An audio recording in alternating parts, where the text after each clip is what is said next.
Good afternoon, for those of you who are new. I'm Agent Urquhart. I'll be stepping in for Dr. Sherman today for this briefing of SCP-5372. For those of you who are concerned, there is no questionable material within this document. Without further ado, let us begin. Item number, SCP-5372. Level 1. Unrestricted. Containment class, Safe. Disruption class, Dark. Risk class, Notice. Special Containment Procedures.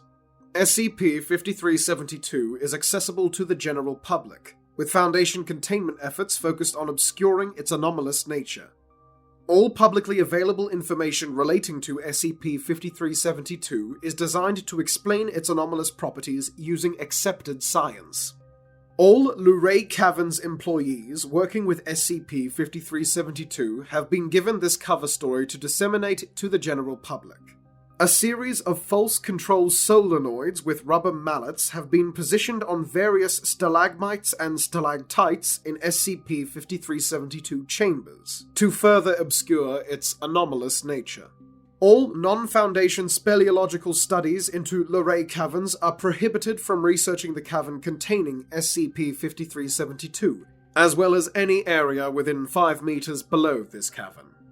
Description: SCP-5372, publicly known as the Great Stalacpipe Organ, is a lithophone, footnote, a musical instrument consisting of a rock or pieces of rock which are struck to produce musical notes, located in a 260,000 cubic meter chamber within Luray Caverns in Virginia. SCP-5372 produces musical tones from the various stalagmites and stalactites within its chamber through anomalous means. While SCP-5372's keys can be played traditionally and produce the expected musical notes, SCP-5372 will automatically begin playing itself at 10-minute intervals. The songs played by SCP-5372 have varied. However, SCP-5372 most commonly plays various compositions from composer Ludwig van Beethoven. These performances typically last an average of 3 to 4 minutes and contain no inherent anomalous properties. Addendum 5372.1 Discovery. SCP-5372 was originally discovered by Foundation agent Leland Sprinkle in 1956 during an investigation into an unrelated anomaly originating in Luray Caverns. SCP-5372 was incomplete at the time, resulting in the Foundation setting up an observational perimeter around the object. Despite active Foundation observation, the entity responsible for the construction of SCP-5372 was never identified. Upon completion, SCP-5372 began playing, revealing its anomalous features. Further investigation revealed that SCP-5372 was unable to be moved from its position.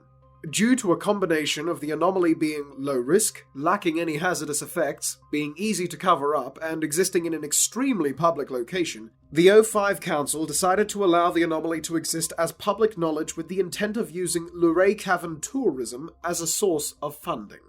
On July 24, 1956, a small slot was discovered on the back of SCP-5372. Agent Sprinkle was able to open the slot without incident, and the slot was revealed to contain a book of poems and letters written by former Luray resident Edmund Heath. Footnote: later investigations revealed Mr. Heath to have been an avid practitioner of thaumaturgy. All the literature contained within is addressed to former Luray resident Alexander Michael. The final letter recorded in the book is believed to reference SCP-5372 and has been transcribed below. For a full transcript of the contents of this book, please contact Dr. Fling. I write this letter to you on our anniversary.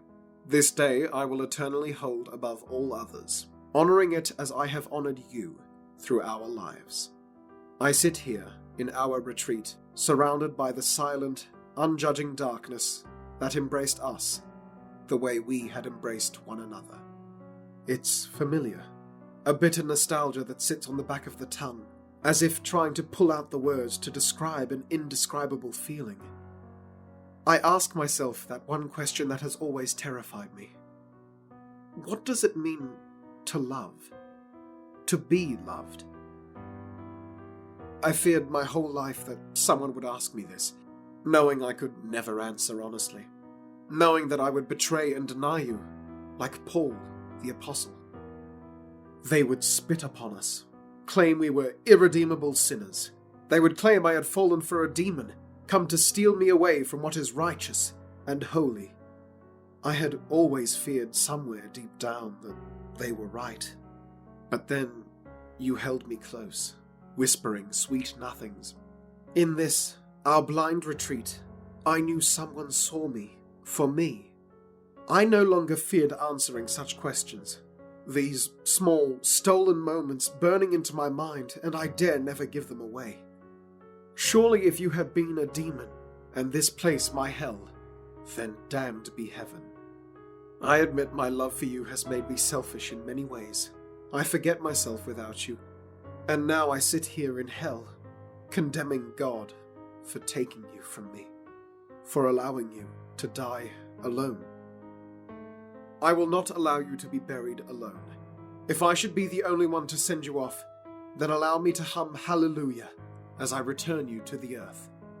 My gift to you, O love, is an eternal sleep serenaded by the place we so adored. Allow the walls of our secret place of solace to be the lullaby that carries you off to across the Moon River as you wait to see what comes next. I too will wait. Wait for a future where we might be together in the sun, and wait for the time God takes me to be by your side once more.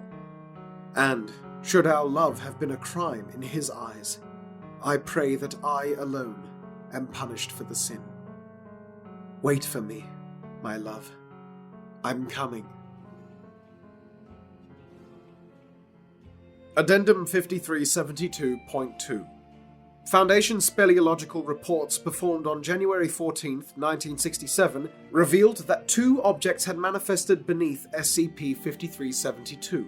Further investigation revealed these objects to be 2 human skeletons, wrapped in an embrace. Aside from their sudden manifestation, they were otherwise non-anomalous and have been left undisturbed. When these objects manifested, SCP-5372 began playing Henry Mancini's Moon River.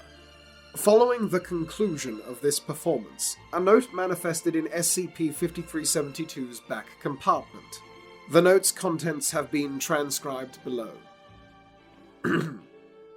Eternity by Edmund Heath.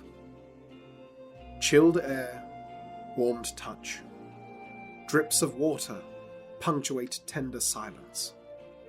Joy of being seen, fear of being known. Dark's embrace, love's embrace, all a comfort in sinful escape. The eyes of nature on us, unjudging, uncaring. Together we stay, intertwined souls, forevermore. And that concludes today's briefing. If you have any questions about this case file, please do not direct them to me. Please redirect them to Dr. Sherman once he returns. You are all excused now, thank you. Thank you for listening. Site42 Studios and its staff are funded by viewers like you. Please become a patron or visit our merch store at the link in our bio to support our work.